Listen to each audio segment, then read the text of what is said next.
America is the land of all kinds of people. This is a country where all others converge and drop their waste on. Though we all hope for pure Americans to live on this land of God, we still have to accept other people settling down and benefiting from the American dream. There are some who we deem okay to come over, but definitely most we don't want. Look, we all like Chinese food, yet don't want the Chinese over here.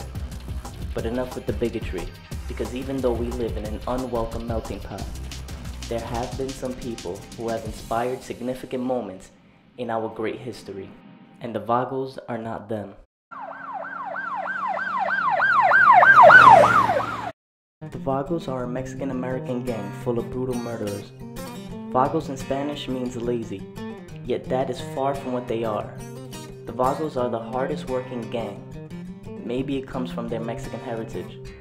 Mexicans have inhabited San Andreas for centuries, way before Jesus came down from the heavens and claimed this land to be the land of the free and the brave. Yet the history of the Vagos begins in the mid-50s.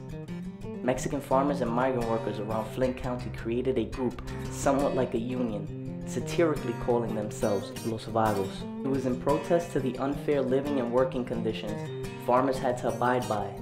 The union at this time was fairly communist in beliefs, but that all changed when Montezuma Hernandez, or known in many circles by his moniker El Rey de Oro, or the Golden King, took control of the union. Montezuma was the founder of the gang, Los Vagos. Montezuma changed Los Vagos into a capitalist, cutthroat criminal organization. El Rey de Oro will always be loved. He is like our patron saint. He made the Vagos what we are today. I mean, look around you. All you see is Mexicans running shit. San Andreas is little Mexico. There is no other gang out there that can hustle like us. We own the city from the hood to the suburbs. If you're not born a Vago, you're the enemy. We came out of our mothers with a gun ready to put in work. Montezuma noticed the Vagos didn't have to work for anyone else but for each other. He convinced other Vagos to invest in a collective farm where they could grow their own food and live off the land. Once everyone approved of it, Montezuma quickly shifted his business model and started growing mota, or weed as it's known in English. Soon after, he began to organize the gang and change its structure. The Vagos went from a commune-esque system to a hierarchy of gangsters. In the Vagos, there are reis, which are the titles given to set leaders. Below them are lords, who enforce the day-to-day activities of the gang. On the bottom of the Vagos' organizational structure are commanders and soldiers. For women OGs, there is only one rank to climb towards, and that is the title of reina, or queen. For those in jail, who are down for the stay, reach an uncoveted princesa title. This structure made the Vagos a formidable criminal organization. The Vagos have had problems with every gang in San Andreas, and even with some outside of the country. It is common knowledge that Mexican and black gangs don't mix well. That's why, for decades, the Vagos have had beef with the Bolas and Grocery families alike. Now at times, Mexican gangs don't get along with one another.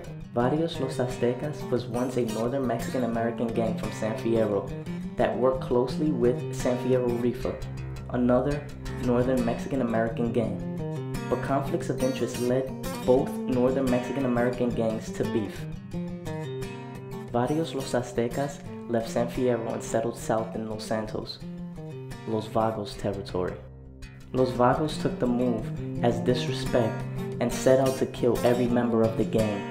In Mexico, both northern and southern Mexicans don't get along, and this event escalated a long history of problems. This is Brucey Kibbutz. Yeah, I'm kind of a big deal, and you can be too with my own patented bull shark testosterone. I managed the whole process from like milking to delivery. So just hit me up, and I'll drop it off, all right? And you will be almost unstoppable. Apex shit, I'm serious. Call the B unit. Cuz? We're winners, man. Fucking winners. That's how we roll, brother. Bling, check. Bodies, check. Paper, check. That's how we roll. Hey, it's worked for me. Ow!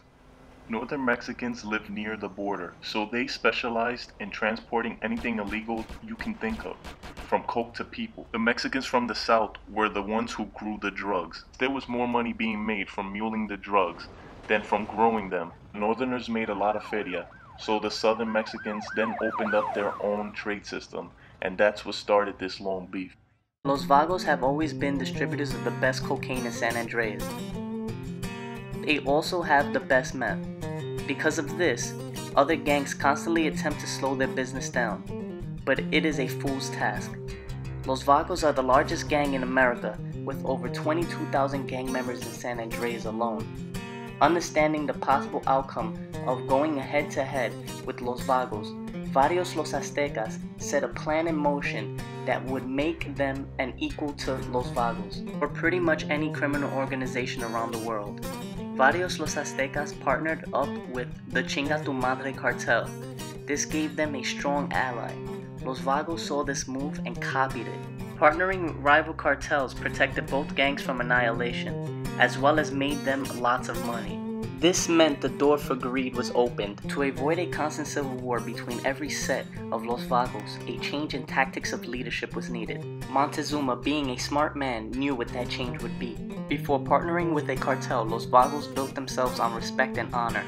But now that wasn't going to work. It was too much money on the line.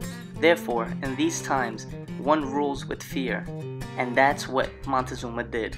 Subsequently, he was in prison at the time. While locked up, he noticed people who lived a gangster's lifestyle will either get killed or more often be put in prison. A new addition to the hierarchy was added to Los Vagos, which was the title of Emperor. This is the highest title given to the most senior rey in jail. Los Vagos were the first to create a prison gang and unify it with its street counterpart. Montezuma was able to control Los Vagos effectively from jail.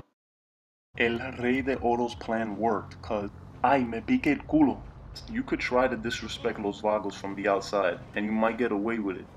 But when you go to jail, there's no protection for you. We'll get you. Some Vagos do all they can just to get locked up. That's the way to get on top. Los Vagos guarantee protection inside of jail for those who do their bidding outside of it.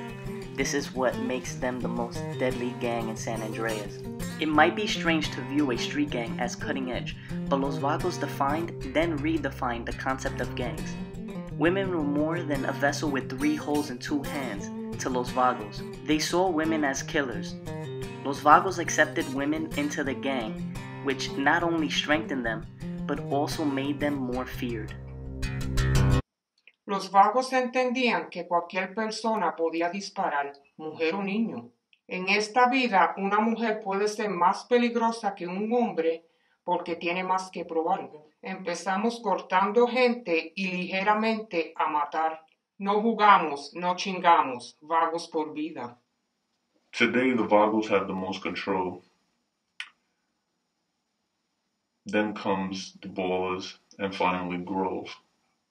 Los Vagos will always be on top. It seems to be their destiny. It was supposed to be over for them when the earthquake in '04 hit. I mean, it was supposed to be over for every gang. Because at least there's federal economic recovery packages for legit businesses. But for criminal organizations, there's nothing.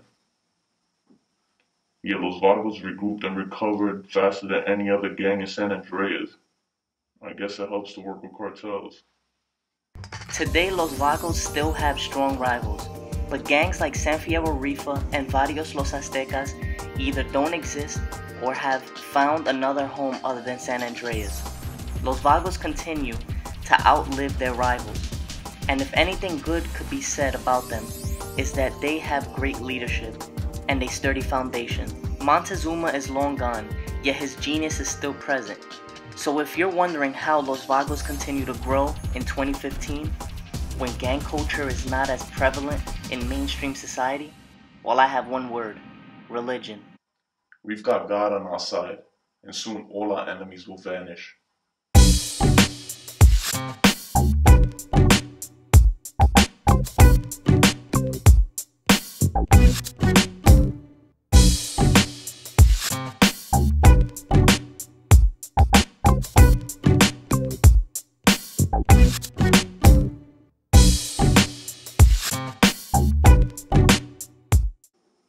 Hey, a hole is a hole. And a penis has a pee hole. You feel me?